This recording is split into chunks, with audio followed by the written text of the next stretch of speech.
I think that having some type of hobby or artistic expression nurtures a lot of our soul. Yep. And when people get just stuck in the grind, they miss out on all this. You were one of my biggest inspirations for that.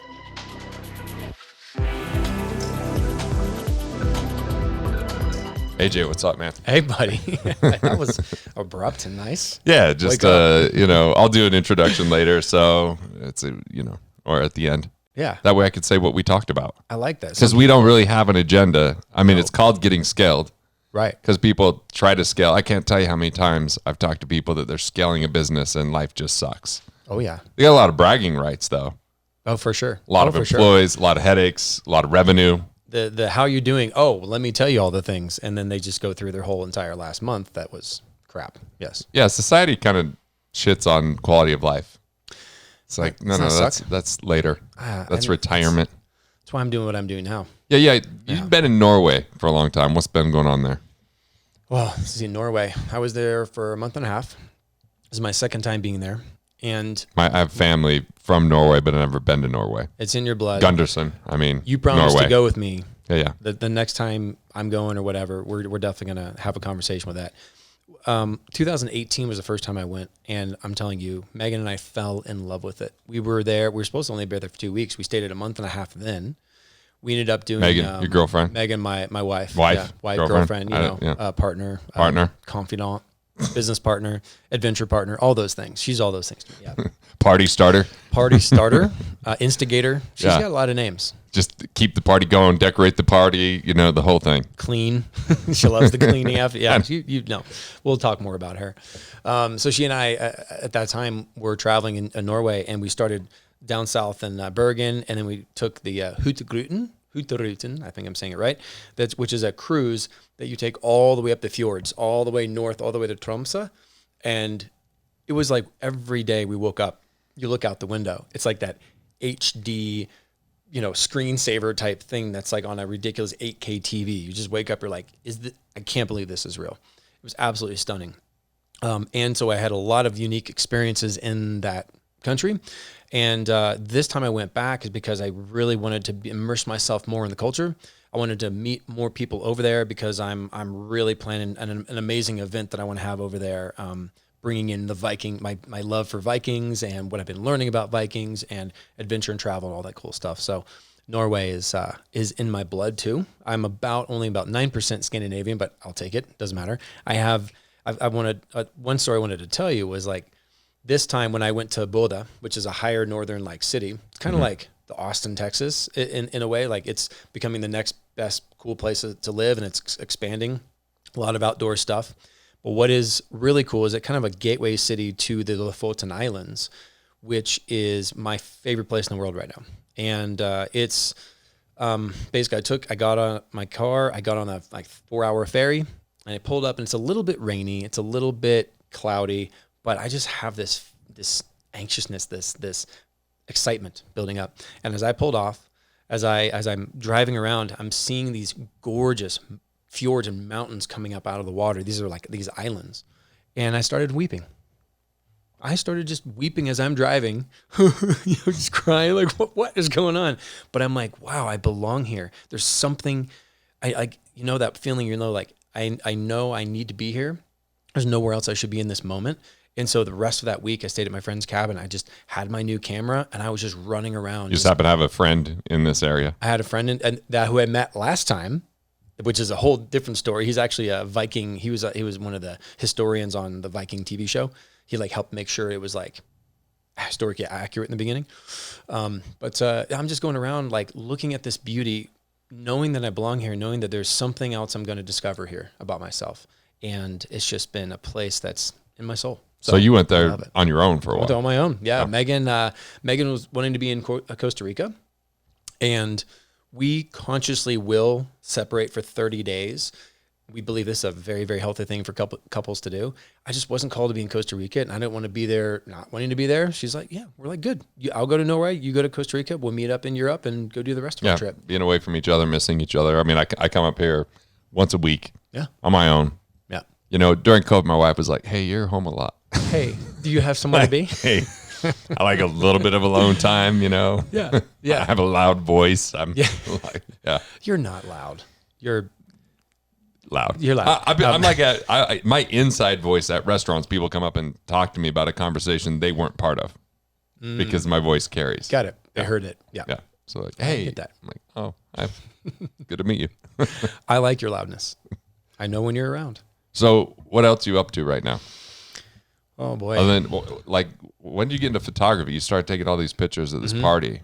I did. Recently. Yeah. The last weekend. A bunch of, I brought my roast, which was my first time going out and making people coffee while roasting them. Yeah.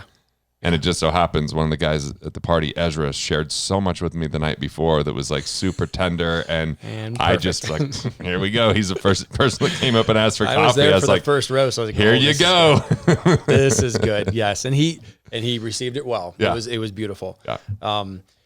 So photography, a little bit of my history. I had published magazines when I was 22 years old. I started the Long Beach magazine back in the day. And so I had done, I don't know, after I was complete with that, 190 photo shoots I was on, not as the photographer, but as the creative director, as the publisher. But I got to work with some fantastic photographers, and I was always part of the bringing the whole thing together, but I loved the art of photography. And now, so earlier this year, Gary, our good buddy Gary Nealon, Megan and I, Keith and Jess, a few of our friends went to Africa. So Gary's been to Africa a bunch of times. He's like, hey, I've got this incredible 10-day trip for you guys. So I'm like, Africa, I want to get a camera. So I went and bought a Sony A7 III, rented a huge 100 to 600 big zoom lens. Cause like, if I'm going to go there, we're going to be on safari. I want to see their pupils. Like I want to have a big telescope lens. And I had known enough about photography to kind of wing it. And so we went out there. And when you're that close to those animals and there's, lions and cheetahs and all these amazing things right there, it was a mind-blowing experience. I was so happy to have it. And I took 6,000 pictures in 10 days. It was way too much. Still going through them. But it sparked that in me. I was like, this is my new creative outlet. I'm definitely and this. I think a creative outlet is so critical. Yeah. So, we sit in this room and if you look to the side of you got the whiskey. Oh yeah. There's quite a few. Tobacco and pipes and, cause I'm a douchey whiskey sommelier. Tequila. I should wear that medal and then coffee. Made you 2 coffees this morning. You did. Definitely coffee. Definitely dialing it in even more. Because I know like exactly how much yield I want for how much of grams of bean and all that kind of stuff. So and the timing starting to really kick in right now. Yeah. By the way, so good. So yeah, I think that having some type of hobby or artistic expression nurtures a lot of our soul. Yep. And when people get just stuck in the grind, they miss out on all this. You were one of my biggest inspirations for that because it's almost like what's the word? The man of jack of all trades, Renaissance man. Yeah. Megan and I have said this numerous times. I've been in here with you, had my first tobacco experience that you gave me a pipe like that one, and I've still treasured. I still have that on stand. You've taught me that, and to kind of bring it back to like the scaling part. Unfortunately, when you're in it and you're trying to scale, in my experience, I wasn't doing any creative outlet. I would do the workout. My hobby was business. It was business. It was all encompassing. It gets exhausting eventually, and it stifles that creativity. Yeah. And I think people think time is linear, so it's like I have to put in this effort to get this result. And what happens is if you have some creative outlet, you actually have time and energy transform where you're getting more accomplished in a shorter period of time because of the energy that you bring when you've taken care of yourself. Exactly.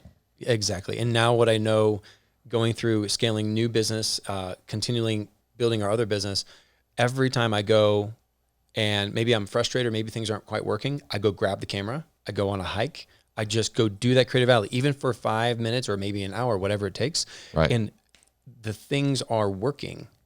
My brain, my unconscious mind is working for me, and those solutions are coming or those flows are happening because I'm not stuck, but I'm allowing myself to have that creative space, and that works so much better than scaling and just saying, I'm all in, this is all I'm going to do right now. Yeah, like today, I'll shoot my bow. Mm-hmm. I've got 2 different stands out there that I can, so I'll work on that. I messed around with that like for an hour last night, working on weighting my arrows a little bit differently because I'm taking my dad hunting, which led to hiking with him yesterday.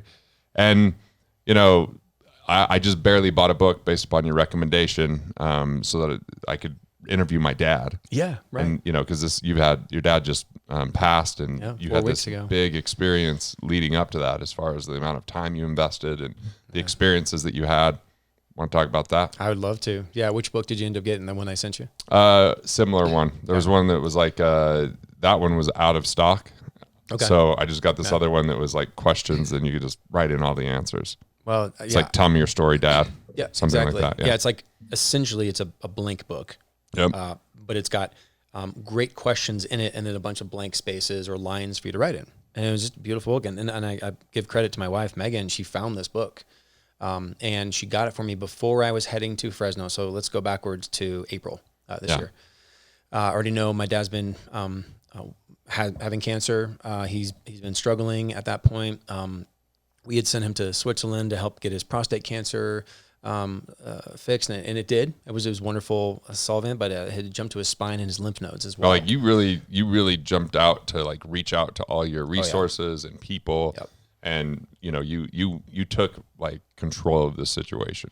Yeah, I could see my mom was distraught. In that my Didn't know mom what and to dad do. weren't giving me the full story of the financial situation, of the depth of how bad it was getting. And because I didn't live in Fresno, I'm not seeing them all the time. I'm talking to them, but like I wasn't getting the full answer. And then I saw the numbers. I looked at my mom's like, okay, I'm jumping in. And that's when I said, look, I know great people. I reached out to you. I reached out to a number of people. I was like, who do you know who knows the best of the best in helping with cancer, helping solve this? And I also know from the hypnotherapy background I have, from just the work I've done, that stuck energy, stuck emotions can create dis-ease in the body. So I wanted to attack this as a full plan. There's a lot to unpack with that statement, but it's very true. Right. And by the way, my mom had a kidney disease, had both of her kidneys removed because there were so many cysts that were exploding. So she had to basically live on dialysis, and she wasn't telling us what was going on. When I finally found out how bad it was, she showed up to one of my son's, baseball games, and she was in excruciating pain. After dialysis? And I was like, this is way worse. And I had one of my clients with me, and he was like, I'll give her my kidney. And then I was like, so I just posted on Facebook, like, what resources do you guys have? Who do you know? Like, what, the same question. And 29 people filled out an application and donated a kidney. Yep. From a post. That's amazing. A third of those people were just people that knew my mom. Right. And didn't know what she's going through. A third were people who've never met my mom and were clients of mine. That's incredible. Isn't that insane? It's incredible. So, but like, people don't ask for help. Yeah. First, the person that's going through the situation. Yep. And second, us that might have all this relationship capital is what I call it, that people would love to serve or solve a problem or help out. And this is one of the major issues in society is people don't know how to receive. They don't know how to receive. They don't know how to receive, and they get stuck in their own stories of why they shouldn't do that thing. But yet it's that simple answer. And but you chose to be resourceful. I did. I chose to be resourceful. I love my dad. I love my parents. And I was like, you know what? Part of my net worth is my network, something I've built over time. And I love the people in my life. And everybody who knows me knows that I'm a lover. I love my people. So it felt right to ask for those things. And part of it was connections and support there, but also there was a monetary. I think we raised about $22,000 to help with, as other things are going on. Not only I have my life, and then my brother and I said, okay, let's just split everything. And sending somebody to Switzerland and doing stuff in cancer does not, it's not cheap. And so getting that, it was like, so everybody was so loving and so caring to help do that. So asking for help. And that became an incredible resource and an incredible feeling to like, okay. And my mom was resistant to it, but my dad was like, wow, that's pretty cool. He didn't see it all happen, but he got the benefit of it. So after my dad went to Switzerland and we had these amazing doctors working on him, my dad was at a high. He was feeling incredible. He had gotten rid of his growing pain. He was walking again. Like he felt like he had won. So the trust level, the connection between father and son was huge. Now, when Megan gave me that book, this was like around April, and I'm getting ready to go to Fresno, California, where I grew up. My mom and dad were still there, and I had to go back to their home, and I had to go help them sell the house. We need to get the finances, get the equity out so that my mom and dad can have some money there to just have a protection. And so part of the strategy and your inspiration was like, I wanted to go do a journey with my dad and my whole family. my dad, he's a scientist. He's a soil doctor. He's a logical thinker. Like I was sending him article after article to be like, Dad, read this, or Mom, make sure Dad's reading this stuff. Because when I came to Fresno, I had a plan in place. I had learned about the dosages. I'd done journeys myself, and I heard your experiences. And I also saw what could happen with psilocybin just by itself with cancer patients. Right. And who are my dad was stage 4. So it's a lot of the doctors are like, oh, he has months to live. I didn't believe that. And he actually lived a lot longer than I thought.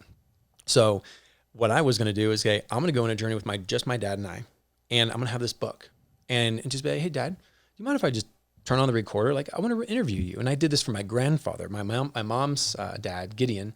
And I actually interviewed my grandfather like this. He was in better health at that time. I have a whole CD called Life Lessons with Pop-Up. and I've documented my grandfather's whole story since he was a kid, and the wealth of wisdom that he gained that I can share with anybody now. In fact, I'm going to turn that into a podcast. I totally just remembered I hadn't done that yet, but I'm doing this with my dad. So I got the book out, dosed my dad, and we go into it, and we had an incredible time. And I learned things about my dad. Was he dosed and you weren't? Oh no, I dosed. You were dosed too? And he just said, like, son, I trust you.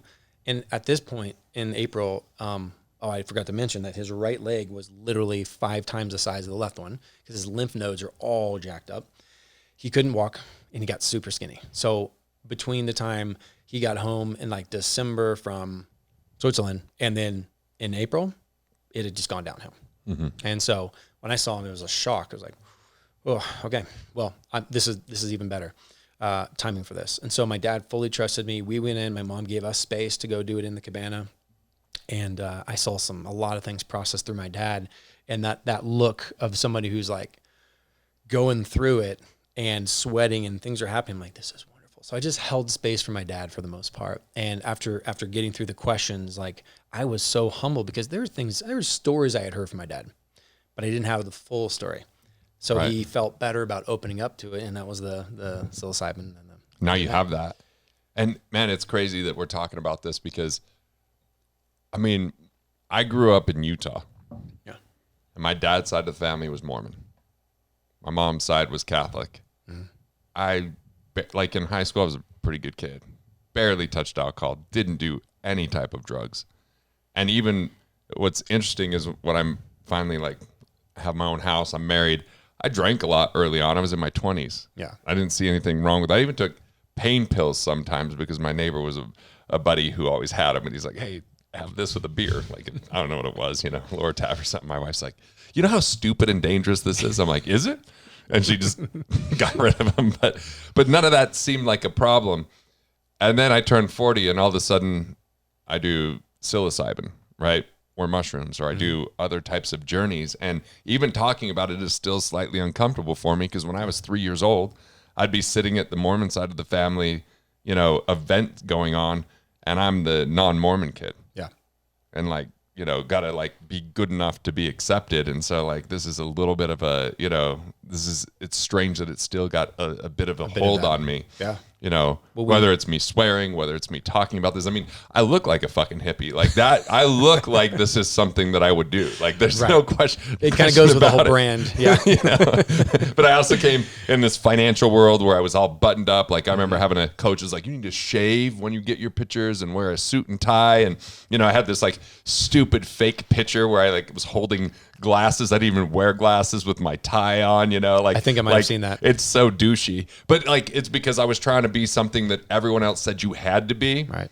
Which is another way that we get scaled, right? You got to look the part and you got to act the part. But the thing is, when we're acting instead of being ourselves, we lose our power. And yes, I might turn some people off with this conversation, but at the same time, we're going to reach and help some people at the same time. But I'm just speaking that it's weird that it's uncomfortable for me. It is. That's weird to me. It's so funny you bring that up. In so many different ways. The same thing with me around psilocybin, bringing that stuff up to my dad. It was I remember what was it called? This is your brain. This is brain on drugs.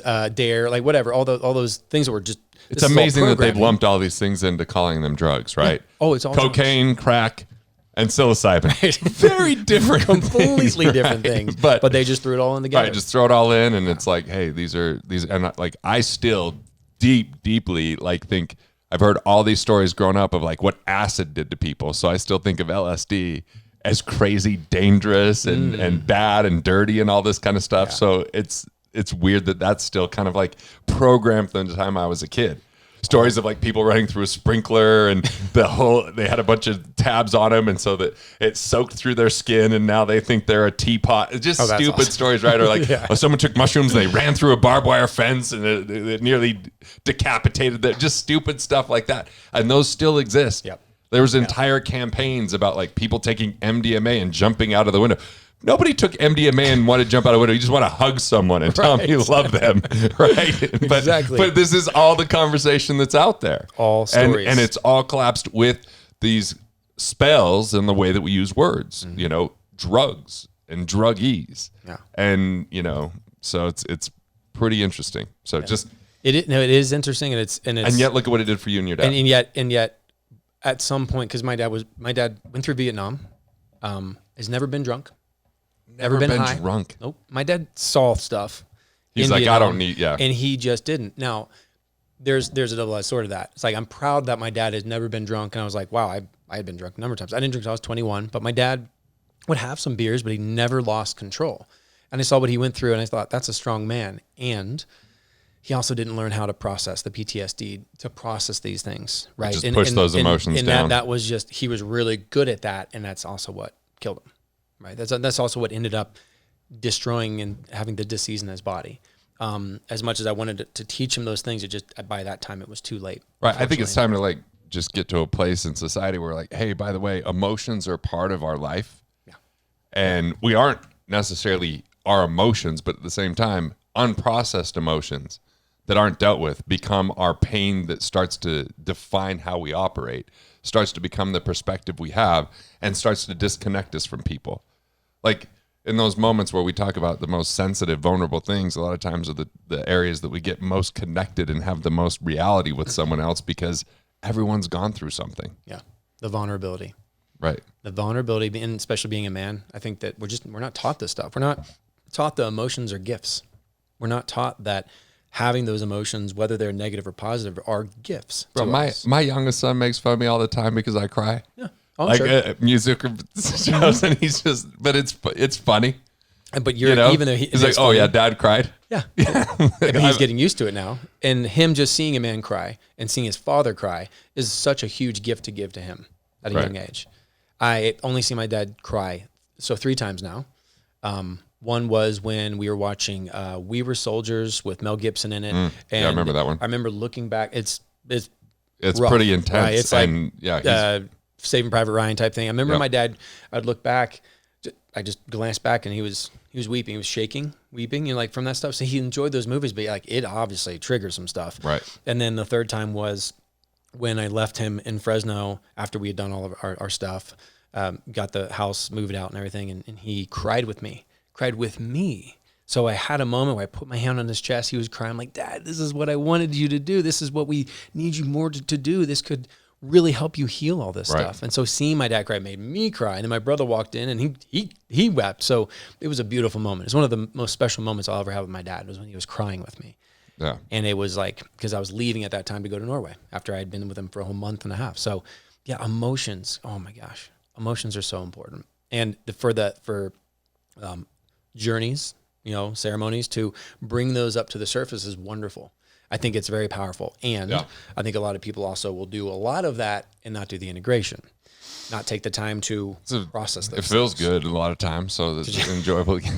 Yeah. The last time that I did psilocybin, I was up here, I had COVID, and my wife was like, you don't want to give it to any of us. I was asymptomatic, but I was at an event where someone had it, so I tested. I was like, it was positive. Well, little story behind this, like, first off, the day before, I'm going to pick up my son to take him to jiu-jitsu, and my wife is like, hey, are you running late? I'm like, there's a little bit of traffic. She's like, I'll take him. You just finish the chicken on the stove. Mm-hmm. So I get home, I start eating this chicken, and I send her a text. I'm like, babe, I can't finish this all. She's like, what do you mean? I'm like, I'm full. She's like, I meant finish cooking it, you jackass. So then I look up salmonella poisoning. I'm like, oh God, I hate throwing up more than anything. So I'm like, God damn, am I going to get sick? And so then like I'm manifesting illness in my mind. I'm like laying in the bed like I'm dying. And Carrie's like, what is going on with you? I'm like, well, I had that raw chicken. And she's like, it doesn't even mean that you're going to get sick. It depends on which chicken it is and all this kind of stuff. And I'm like, oh, I just feel like I have a fever and she's like, that's not a symptom of salmonella. Turns out I had COVID and there was a little bit of symptoms. And so the next day I drive up to the cabin and I'm just here and I get so much done that week. It's just me and my dog. I'm hanging out and then it's like Friday at 4:30 and I'm like, I'm supposed to do some mushrooms. I'm like, no, I don't want to do them. Like, I don't want to do them. It's like, yep, you're supposed to do it. It's like this weird internal dialogue. Yeah. I'm like, so I do them and it's like within 15 minutes, like, we're going to teach you tough things right now. So I'm in that room just like in writhing pain for an hour, learning about like integrity and, not leaving conversations undone or letting, so I'm like emailing people to have conversations. And then all of a sudden when I get through that, I get to walk outside and it's snowing and it's already green out there. And I'm just walking the path by the river and it was just like the most beautiful experience. And then I was like, how cool is this? Like, one, if my wife would have showed up, I was like having look like epileptic seizures because it was like healing stuff in my body. And I'm like, I'm just letting it go. Like, it's so weird how all of it works and what you see and what you feel and all the emotions. But like, again, I don't even really drink anymore. Yeah. Oh yeah. That's somehow like widely accepted, even though I think it lowers our vibration. I'm fine if people want to do it, totally. But it's like, for me, it's, it used to be the thing. And then I'd have hangovers. Yeah. And then you would just say, oh, it's just part of it. And then and you're operating, literally showing up way lesser. I just want to be that expressed without it. Yeah. I just want to be expressed without like trying to appease someone or feel if I'm offended, like all this kind of stuff that happens when I'm a 3-year-old sitting at a party with my family being like, hey, how do I get accepted because I'm not the same as them? Exactly. Yeah. I hear you. It's like a poison. And we don't really do it that much. I will have wine here and there. I enjoy wine. Occasional whiskey with a friend. I will definitely. When my wife wants me to drink champagne, I'm always a yes. Exactly. Or I went to 2 country concerts last month. How do you not drink beer at a country concert? Yeah. I don't know. I had to do it. You're not going to drink wine. I drank beer and I was a lightwite, dude. Oh yeah, that's the thing. Is you're an easier cheap drunk now. I'm just like, I'm like, I guess I'm stopping now after this 124-ounce can because I have to drive in 2 hours. Exactly. It's ridiculous. It's so funny how things have changed. And when you see the medicine work inside yourself and your friends and you have these in the family, right? Just come back to my dad with that after that night,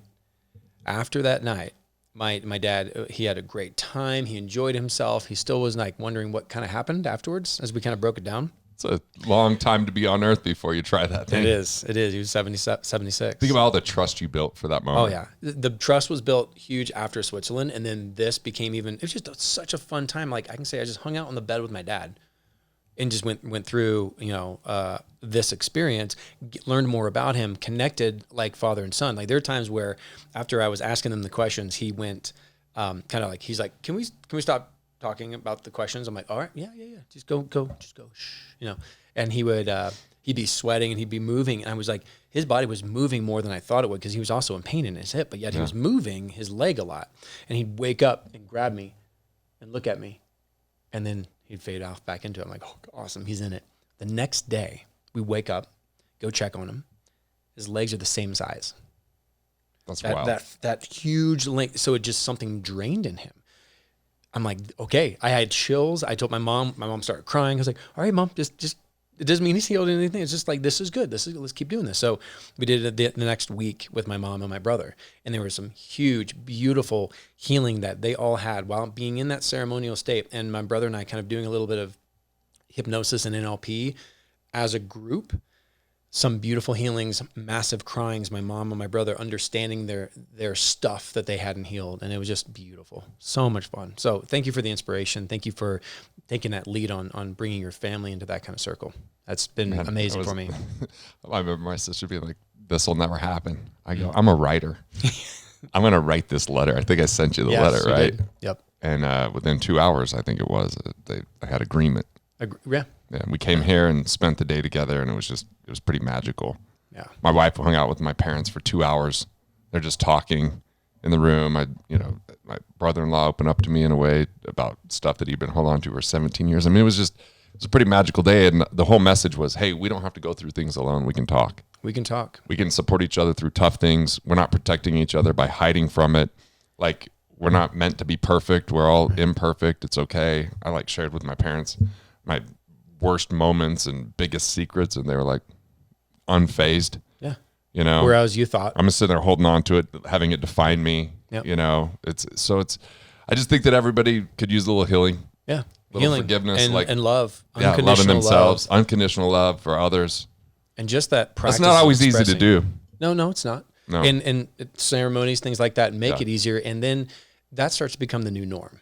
That starts to become, you don't necessarily need anything to get to that point. Because as a family, then you have a new norm of communication, of trust, of respect, and of hey, we're all in this bubble of love, and we're all love and light. So no matter what the issue is, no matter what's coming up for you, the sooner you start expressing that and processing it in a healthy way, and having those people around you to then help process that as well. It's just a beautiful thing. And this will create the alkaline body. This will help the emotions leave the body, the energy leave the body that's not for their highest and greatest good, and not create the disease that can be there.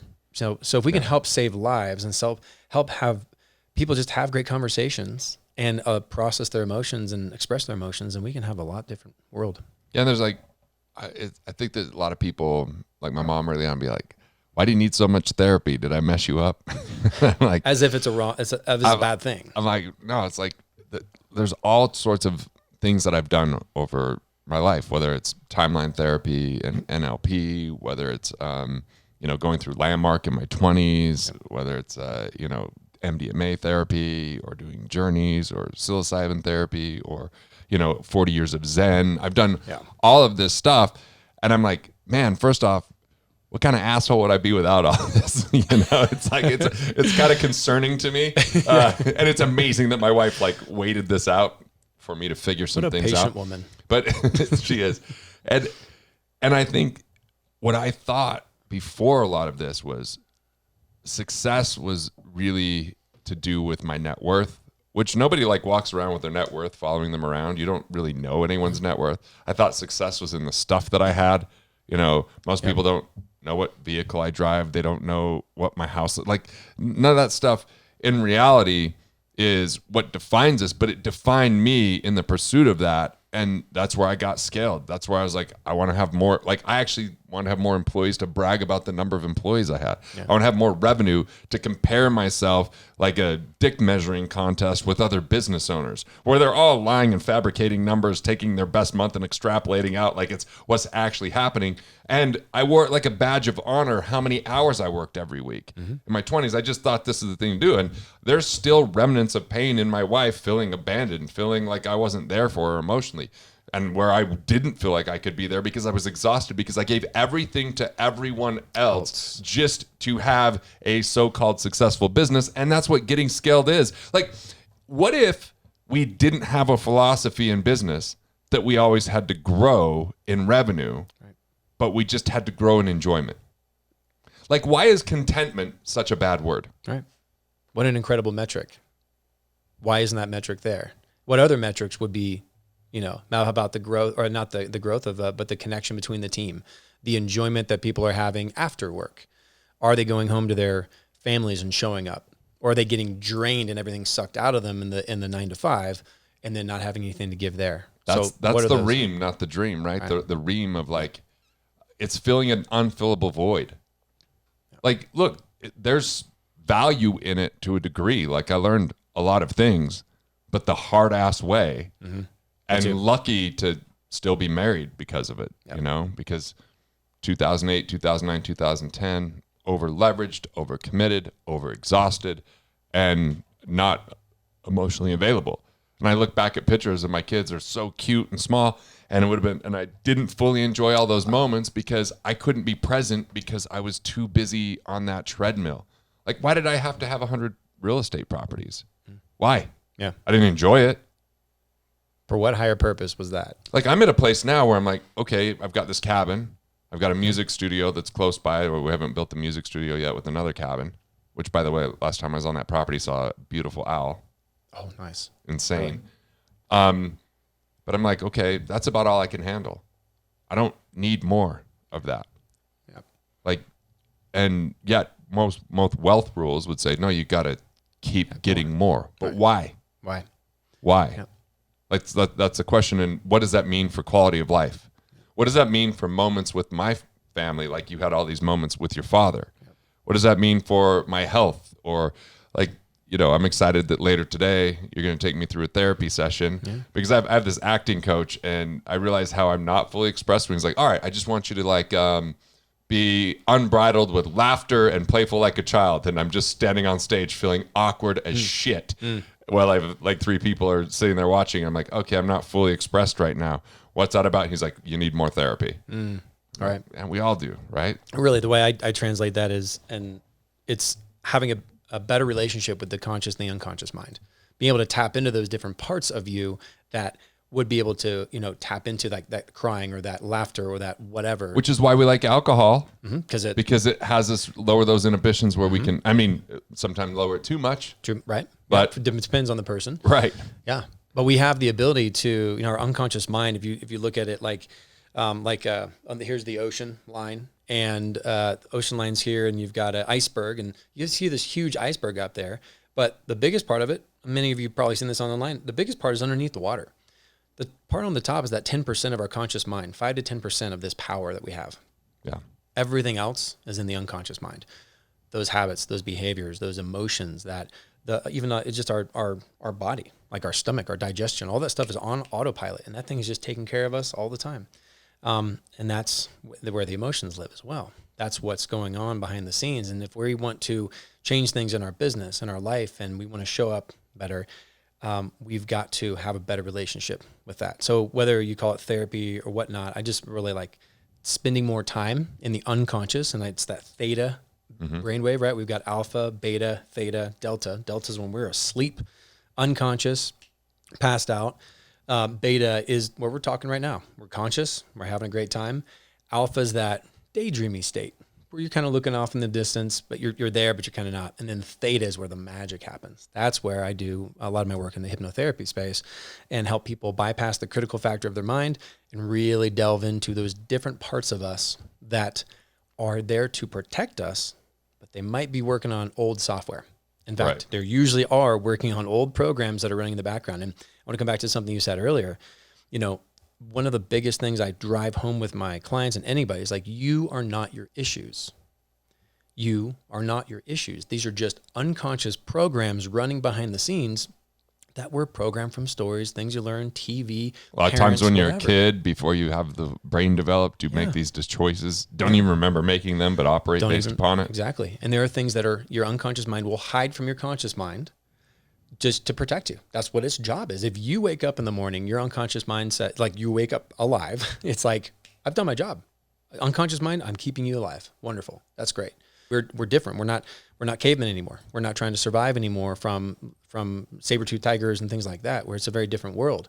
But from the time we're born, even before that, there's DNA. There's things that are stuck in us. I've heard epigenetics. You could look at 5 generations and understand whether someone was a Holocaust survivor in their family. Oh my God, the amount of information that's in there is crazy, phenomenal. Right? Yes. So we're inheriting emotions. We're inheriting emotions. We're I even think when you're in the womb and your mom's stressed about something, and you know, all going in. Exactly. Yeah. There's input there. Yeah. One of the sessions I did for myself for my father, as I ended up going 54 generations back in the Jaeger family. It's not going to be a long story, but it's a really cool story where I went back using some hypnotherapy and one of my coaches, Kimmy in Austin. She found out that there's like this stuckness of being afraid of authority, afraid of power, afraid of your own power. And she found out that and we can see from a small level, just passing down of stories. That's very conscious, very you know, within families. But then there's also this unconscious from like the fear that's handed down or the, you know, whatever it might be. Fear of epigenetics is fascinating. Yeah, it is. And So I'm affected by it. So is my dad. And we went back in my And you don't know why. session. I don't know why. No idea. But Right. this coach and some data points from other work I've done, my work has been 54 generations back. There was a great grandfather who had this fear, this deep rooted fear, and it was passed down through all of them. Well, in my visualization, in my hypnotherapy session, I went through and I took him, I gave him a hug. I loved him. I had a conversation with him. And then I ended up taking him in the river that was behind him in this scene that I'm in my mind, washing the fear off of him, seeing the black gunk come off of him, washing him in the river. And I went back to every single 54 of these grandfathers in my bloodline, washing that fear off of them, which is then also affecting me and my dad.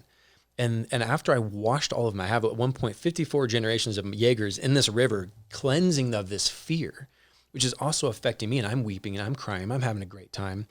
And then one of my That's last not a steps, statement here all the time. I'm weeping, I'm crying, I'm having a great time. Yeah, exactly. All those together. It was all these emotions that are coming Weeping, together. I'm crying, I'm having a great time. Yeah, and they are too.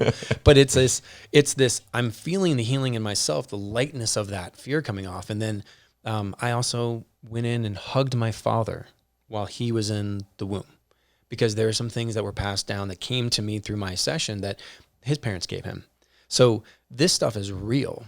Time doesn't really matter at this point. But when you go into your unconscious mind, you can create, unwind, heal the things that really need to be healed in yourself and in others. So when we heal ourselves, we're also healing others.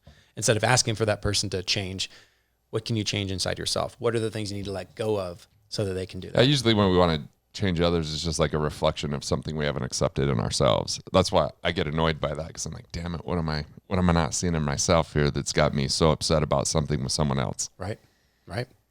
Yeah. Recently I was like, oh, it's because I'm not fully expressed. Mm-hmm. Like that's been the thing lately. Interesting. You have an example? Oh, just, frustrated about someone people pleasing. Mm-hmm. And I'm like, this is annoying. But then because I'm understanding the other side of the impact of people pleasing. And then I'm like, it sucks. And I'm like, why am I so frustrated about it? Oh, because people pleasing removes full expression. Mm-hmm. And so I'm, you've seen my one-man show, comedy, like all this is expression. And anything that's remnants there prevents me from being present. Right. And being present is something that takes effort for me. It's not something that has come very natural. Easy to get stuck in like things in the future. And when this is handled, but you're working through those. Yeah. And I think I think it's childhood stuff mainly. Yeah. And usually, and most of the time I'm working with my clients, we need to go before the age of 7. When you're born, between that and around 7-ish, you are, as a child, in that theta state most of the time. And that's why they say, kids are like a sponge when they're young. Yeah, literally they are. Their unconscious mind is so open and so active, and that relationship between the conscious and unconscious mind is so powerful. Everything is going in. Even things are unsaid, actions, all of it, all the senses, smell, taste, all this is all going in. It's all programming in here. And this, as we said, is the biggest part of the iceberg. Mm-hmm. And so then it can, and a lot of people think, oh, well, that person's fine. They didn't have the trauma I had. It's like, it doesn't matter about the trauma. When you're 3, you don't know the difference. No. I call it threshold. Sure. Like, it's like, okay, someone has someone important die to them. That's obviously traumatic, but losing a toy permanently could be super traumatic to a 3-year-old. Right. It's relative. Right. And we're judging it based upon the severity, right, based upon an adult's perspective, not based upon the emotion of a child. Exactly. And and by the way, this translates all the way to today with censorship, where people are saying, hey, you have too good of a life. You have nothing to complain about. So what they're doing is they're invalidating your emotions, mm-hmm. which are very real to you. And then again, like your dad, just supposed to suppress that because you have too good of a life. And what about these other people that have a much worse life? And there's real pain there. Yeah. There's real emotion there. And as soon as we're told to censor that, it starts to eat us alive. It does. Yeah. And it doesn't matter if other people judge it as insignificant or less consequential. That censorship is part of what we're dealing with in society right now that's demonstrative, and it's actually disconnecting us. And I think it's the main culprit for disease and disconnection. And that's why so many people are fighting instead of coming together. Yep. It's segregation. It's dividing. It's, Name of my new tour, by the way, it's- Coming Together. That's the one. Is that it? Coming Together. It's 'cause Coming Ian, Together. Yeah, Coming Together. Oh, My that's wife, right. Yeah, like because he's British, I'm American. It's like together. I don't know where you're going with that. Coming My to wife America, goes, "Is yeah. it an O or a U?" I said an O. Or you, maybe, who knows, depending on the audience. When you first told me the title, though, I was like, it's probably you. It's okay. I know you guys both. I cannot wait for that tour. So What I like is that you both are comedians, businessmen, and you also are two people who have done a lot of the work. Ian and I go back to doing a lot of this stuff together. We've done some workshops and stuff together back in the day. So that's going to be really cool to see healthy, conscious comedy that's hilarious as well as uplifting. yeah, we've been doing a bunch of a podcast in here, Funny Money. Uh-huh. So we've done a bunch of episodes, and yeah, it's mostly Unscripted, It's very unscripted. very it's, unscripted. it's a lot of funny, a little money. Like we might get to a topic by the end of it, and it's just like about right. 700 open loops that we eventually close a few of them. Yeah, that's the thing. Keep listening to the podcast to close the loops eventually. Yeah, Yes. eventually we're going to answer this question if we can, keep our minds tame long enough. Yeah. So I'm super excited about that for that. But no, it's a great point, valid point. I love how you said that, and it's so important. We just to have some love and compassion, some ease and grace for people, no matter how they look like on the outside, whether they have a lot of money or not, whether they're successful or not. I have a lot of high performing clients, and although they are maybe they're an incredible artist, or they're a great race car driver, or they're successful businesswoman, like they still have pain, they still have hurt, they still have things that are going on in the background. And for us to just judge that book by a cover, as opposed to just being curious and asking. And what about the unintentional censorship? So here's my confession of censorship is like, my question to my wife all the time is like, you okay? Like, I don't want her to feel pain, and therefore I'm censoring her from just going through the emotion because I'm too weak to just handle it in the moment. Mm-hmm. And so that's also a form of censorship, even if it seems noble, it's actually narcissistic. You mean the asking how are you Just okay? just like not wanting her to like, what else can I do? And like somehow I'm going to be in charge and in control of happiness. Mm-hmm. And that permanent happiness is the key, instead of like, an up and down ride, and lessons of joy and despair, and lessons of, fulfillment and boredom. And like, that's the human experience of duality. And if we start to rob that, there's no constant state of where we're just stagnant and going like, yeah, everything's great. Yeah. But that's what we say. Right. We say that it's a blanket, it's a mask. It's just right. It's a mask, right? It's easier. It's easier for me to just say, oh, everything's great, but I'm dying inside right now, and I'm at this party you don't want to be at, and so I'm not showing up at all authentically. I think that what's been really interesting as Megan and I progress, and some of our other friends, is allowing people space and being okay saying, I know I committed to this party or this thing. I need to be alone. I need some me time. And that's part of that navigating the journey of like ensuring that you're centered. And that's different for everybody.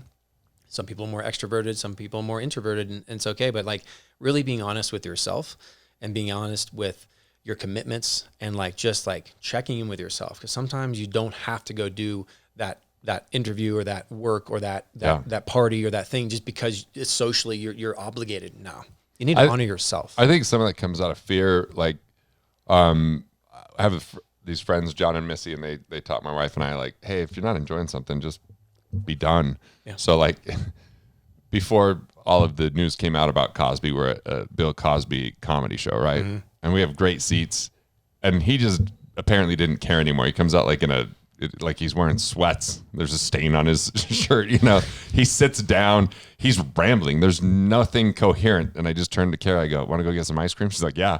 So we stand up and leave and go get some ice cream, which I think that, deep down, I'm like, well, I'm a comedian. I don't want to like leave and hurt someone's feelings. But I'm like, you know what? It's not your responsibility. We tried to sneak out the best we could, or we went to a thing that was, I thought, going to be a one-man show by a pretty famous actor. It turns out he just hit play on a video, and I turned to my wife, I'm like, want to go get a steak? And she's like, yeah. I'm like, so we just got good at being like, we're good just to leave and take care of ourselves. Mm-hmm. Like, we don't owe them. We actually paid for the experience. Right. If we're not enjoying it, right, it's our opportunity to just do something different. Right. being yourself and making those decisions. A lot of people are like, oh, I want to be, I don't want to be rude. I want to be this and that. It's like, it's the way that they receive the feeling is their responsibility. It's not yours. As long as you're being authentic about it and you deliver that in a certain loving way, it's okay. But I think so many people just want to walk on eggshells with everybody's feelings. Whereas that's the healthiest thing they can be doing. Yeah. Just walking out on Bill Yeah. Cosby. See, now I feel, now everybody's like, that was good. That was a good move to walk out on Bill Cosby. Yeah, exactly. Yeah. And it was before that whole thing came out. It was all before. Yeah. And, Your intuition I mean, guided you well. the mayor gave him the key to the city. I'm like, do you think they regret that? Mm-hmm. Whoops. Oops. Can we tap the key back? Good that it was metaphorical. Yeah. You know, and not literal. No, exactly. So I'm curious, like what with your success and where you are, what is what's one of the biggest things holding you back, or is there anything that's kind of holding you back, or where you're holding yourself back? I'm definitely just in this phase right now where it's kind of like allow me to reintroduce myself, and that person is different than maybe my public persona has been. Like the public persona is accurate from an educational standpoint, but not accurate from like, we're talking about journeys here. Mm-hmm. I mean, I love to swear. Yeah. But if you watch my old videos, I never swear because you're not supposed to swear. And I'm from Utah, so I definitely have that like judgment from a lot of my Mormon friends and others that don't care, but there's still a little bit of that. So I'm still working on that being fully self-expressed. So in my one-man show, I'm really growing in the 4 characters that I play to a whole different level. And it's challenging because I get on with Larry Moss, who's coaching me, and he's just so direct. But I'm like, even though I'm a little bit nervous going into it, I actually have a lot of fun, even though he'll be like, that was fucking terrible. I'm like, okay, yeah. Okay. He's like, what was that? And I'm like, okay. But I haven't really ever acted before. And it's cool because it's a weird thing that even though I'm playing a character, the more I can be myself, the better I am at that. The more I'm comfortable in my own skin, the better I'm coming through with that expression. The more I can tap into those emotions, the more it comes through. So that's a challenge right now that's at the same time kind of exciting, and we're filming some videos to create these skits around it so that we can promote it for people to hire me to do it. And the few times that I've done it paid for, the one time, I mean, we just asked them what they thought, and they've been rewatching the video and the recording. And I mean, you just saw me do it on a Saturday morning at a party. Yeah, I was like, hey, I'd like to rehearse this. It was awesome. And then everybody's starting to show up for breakfast, and they're walking in the middle of this. To be quiet. I'm like, it's kind of a party, and I'm just spoiling it with this. But even this Wednesday, I did it, and lines I've said many times really hit home. Like I have this whole thing about, hey, you've got to love yourself, otherwise your activities are just another task and distraction. Right. And I was like, man, that's like people I'm really close to me, I feel that they're going through that right now. So like really hit home. Like I feel like there's so many lines in there that I could truly unpack just one line and write an entire chapter of a book on it. Right. So just getting that to the point where I'm feeling fully expressed and at the top of my game with that is a challenge right now, but it's a good challenge. Mm-hmm. It's a fun challenge. Yeah. These different parts of you, that's so interesting. It's like kind of like therapy in and of itself when you're doing that kind of work, becoming these other characters that push your limit and push your edge and allow you to tap into that, without you. It's not your authentic self, but it's you being authentic in these different ways. Right. That's so cool. Yeah. I'm really excited for our session too. I have a couple ideas of what I want to do, but I wanted to, we'll get into it when we have our session, but like just understanding more what makes you tick and how you want to perform at a higher level. Yeah. So we'll play with those. So I feel like right now I'm more present than I have been in the past, but I'm also more aware of when I'm not present. Okay. I feel that, I'm kind of just introducing the world to who I really am, instead of just the educator in finance. Yeah. So that's going on. My wife's going to India for 5 weeks. Nice. So I'm preparing for what it's going to be to like take care of my kids without her support. Yeah. But I'm excited for that for them, because where she probably babies them, I'm like, get your own food. What are you talking about? Like you're 14, you're 17, make this happen. This should be interesting. So preparing for that. And I've been married for 20 years, so we're heading to Spain for our 20 year. Mm-hmm. Nice. 20 years. Yeah. Wow. Where in Spain? Right now, all we have planned is Barcelona, but it seems like that's enough for 10 days just in that city alone from what it has to offer. So we'll see. We haven't planned everything out yet with our travel person, but cool. So what do you have going on? You're going back to Norway. You're going to do a couple events there. Yeah. Next year we're going to do a couple events, but I'll be back there soonish to help plan these. I also want to get a place there. Megan and I want to get a place in Costa Rica, and then we want to get a place in Norway. Just there's places I want to go and be more there. So next is my father's celebrations of life. We're going to do one in Kansas and North Carolina. And then we're actually doing kind of like 40 years of Zen, but it's called Bio-Cybernaut. Mm-hmm. So it's that brain entrainment, alpha wave training. So Megan and I are going to do that. I went with Mike Gary, when I did 40 years of Zen. Okay. Did you ever hear me make fun of him for that? No. So our friend Mike after day 2, he's like, I don't have any more problems to work on. That was his biggest problem. It's like after day 2. God, oh my God. Like, what a dick. So I roasted him about that. Gary problems. Yeah. That's right. I didn't know that one. That's a good one. Yeah, that was a good one. So we're doing that, and we're also going to Egypt. Heading to Egypt Went to Egypt in 2010, just before the revolution. Oh my God. Yeah. We got out right. like 9 days before it happened, but our friends that we were hanging with got stuck in Tiananmen Square. Oh no. Go check out mylifebook.com and go to the blog on Egypt. Okay. Because they have some fantastic photos and writing about the whole experience. I bet that was not to scare the hell out of you before you go, but yeah. I also recommend go to the pyramids last. Don't start with the climax. Mm-hmm. Or we're on everything else like a luxury ship, or like a Nile. Yeah, we went on the Nile lake cruise ship. But we also did like a camel and walk through the pyramids, and that was pretty cool. Yeah, we're gonna do all the things. Megan and I are really excited. You look to the left, there's a McDonald's. You look to the right, there's a pyramid. It's super surreal. That's gonna be nuts. Weird. Okay. Yeah. Well, we're excited about that. I'm not excited about the heat, but it's all good. Yeah. I'm more of the Viking. I want to be cold, but that's the next 6 weeks. At least when you're cold, you can dress warm. When you're hot, you just get naked, but people don't let you get naked. Definitely not in that's Egypt. That's a problem. You'd be in trouble there. All the guys and women, I think we get in trouble. Yeah.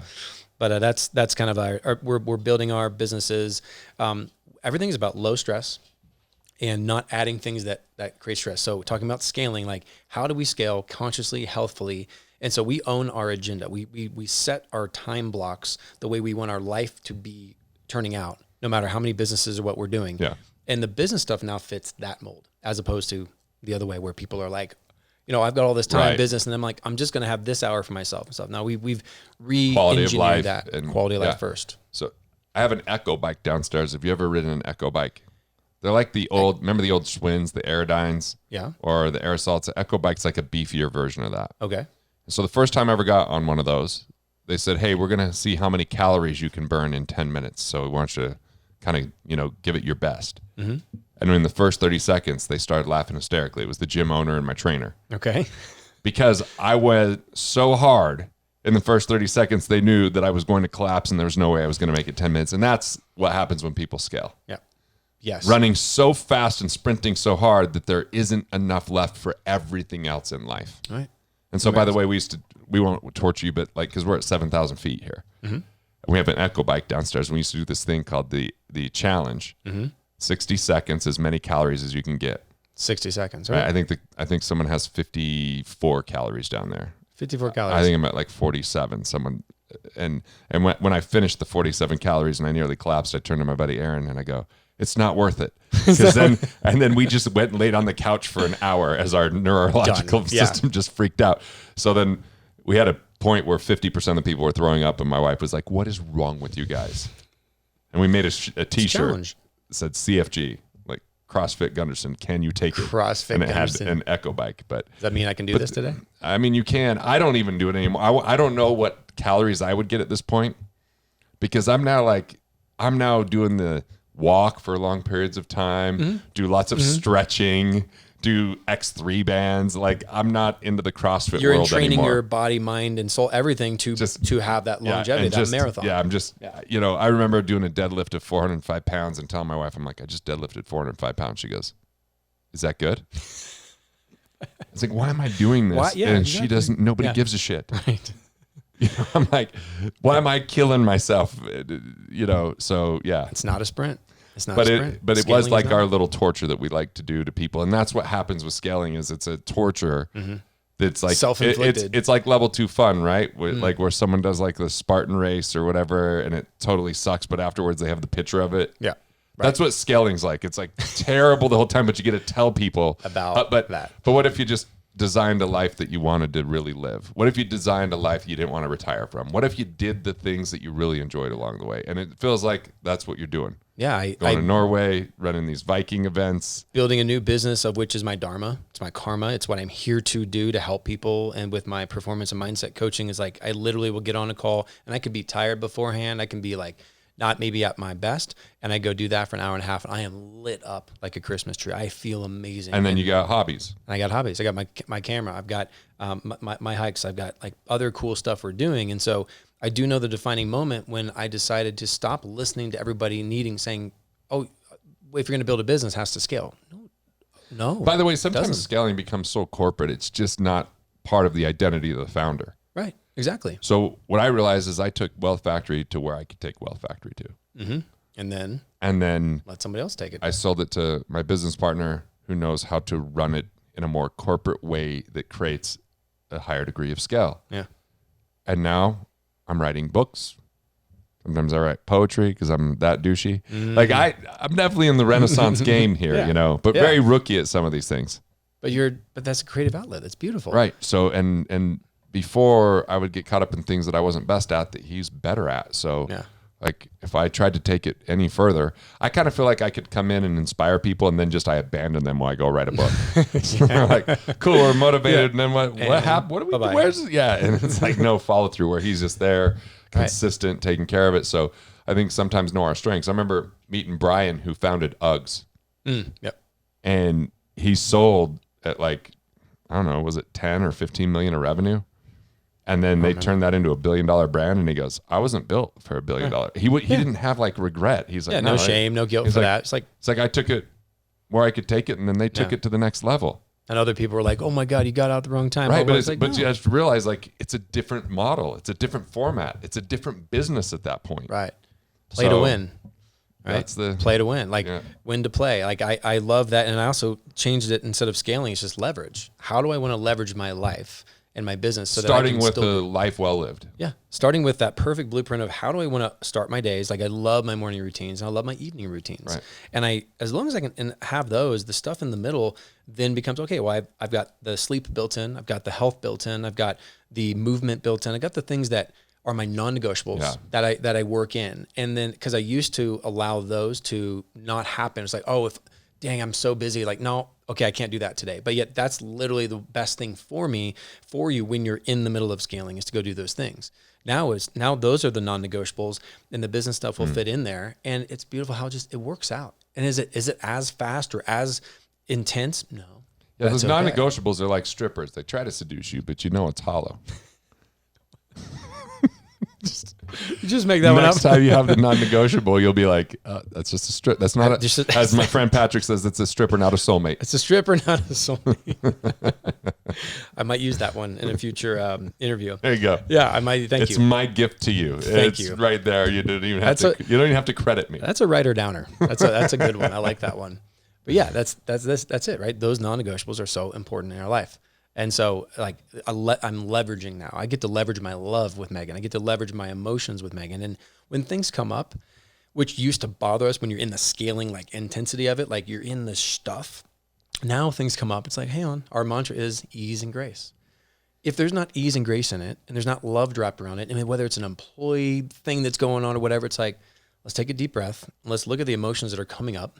And is this my stuff? Okay. If it is, great. If it's, I know how to process it. If it's not my stuff, wonderful. Let's have a conversation around that. Yeah, ease and grace. That's a theme. Like ease and grace. Yeah.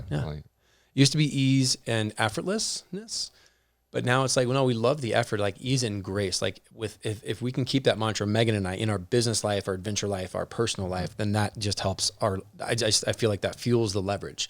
And so then we make better decisions from that mantra and that framework, and also redoing your values. At what point did you start wearing bracelets? And what do those mean? Well, this black one is from Costa Rica. Mm-hmm. Megan got it for me. This is like volcanic something. Cool. It means very deeply something meaningful. Really cool. This one is awesome. Megan got this one for me. It's got this really cool writing on it. I don't know what that means, but this one is about prosperity, abundance, increased vigor in sex, something like that. So that's Nice. one to keep on all the time. This one is really powerful too. My dad, Gary, our buddy Gary Nealon, found out about my dad, and he got me this bracelet that has this thing on it. And at his celebration of life pretty soon, there's a poem I'm going to read out loud that my friend Ben wrote 2 days before Dad passed. Ben had never met him, but he had heard conversations and descriptions of Jim, my dad, and he wrote a poem. And I've never really truly read it, so I'm going to read it out loud to everybody.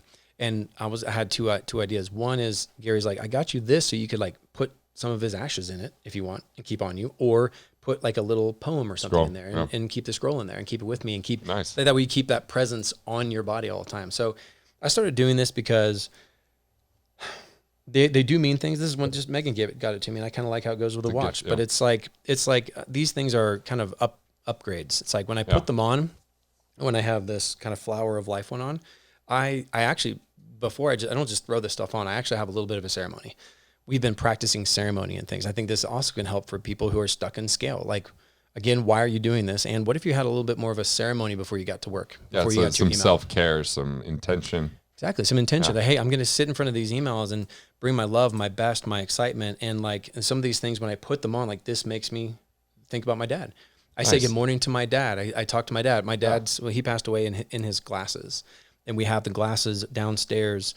I think you've been to my house downstairs on the Buddha. You haven't? Okay. I can't wait to show our house. We've got this downstairs meditation area. We put his glasses on top of the Buddha's head. And so I go down in the morning and I say, good morning, Dad. And I'll take him out and do breath work with me. And it's those things that like mean things to us that when we put them on our body, it fills us up and it helps us get in tune. Tattoos. So this is my 20-year wedding anniversary ring that my wife got me. Oh, that's cool. And then this just says choose love, which I like to remind myself of that. Yep. This is my 44 years old birthday gift from my wife, a little nice David Yurman bracelet. And then on my other bracelet for 44 years old, my buddies, Patrick and Lori Gentempo gave me this. And then this is my first one I ever bought, which it's Coca Pele. Got it in Sedona in March of 2021. So it's like, now I just like having all this, and it is a ritual putting it on and like what each thing means, or, and like I'm going full hippie. I think we are. We're getting I do more shower every day, but I do the cold thing. Yep. Biohacking. Yeah. So it's pretty cool. I've actually got one like this that I got in Norway. It's got all the runes, the 23 Elder Futhark like runes on it. It kind of broke, unfortunately. It wasn't real brass apparently. I got another one on the way because I was just talking to someone that's a Wealth Factory client, and they're like, yeah, we started a new business. It's in jewelry. I'm like, do you do bracelets? They sent me 2 pictures. I'm like, I'll buy that one. Yes. Because I'm like, now this is someone that has connected to my content and that I can, put on my wrist. So before long, you need some more. I need to get you. I'm going to get you some a Viking one. I've got some I think that would go good with that. So thanks for the random comments at the end. You're welcome. Of course. Throw out there, and I just appreciate our friendship and how you show up. You bring a lot of life to the party and a lot of intention into relationships, and you show up with a lot of support in so many ways, so I really appreciate that. And even when you can't make something, you just show up with like setting a bunch of like great vibes and love and support. So just glad we get to spend a little time together today, man. Thank you. I had such a good time. I always have a great time with you. Thank you for having me. Love you too. Hey, thanks for watching. I have to admit, I do enjoy to see the number of comments. I do enjoy seeing the number of views. It really feels good to know that this content's getting out there and it's impacting someone. I've dedicated a quarter of a century to this, dissecting it, asking questions, learning from the very best minds I could possibly find, and it's great to be able to share this with you. So this is just a simple thank you. I appreciate you.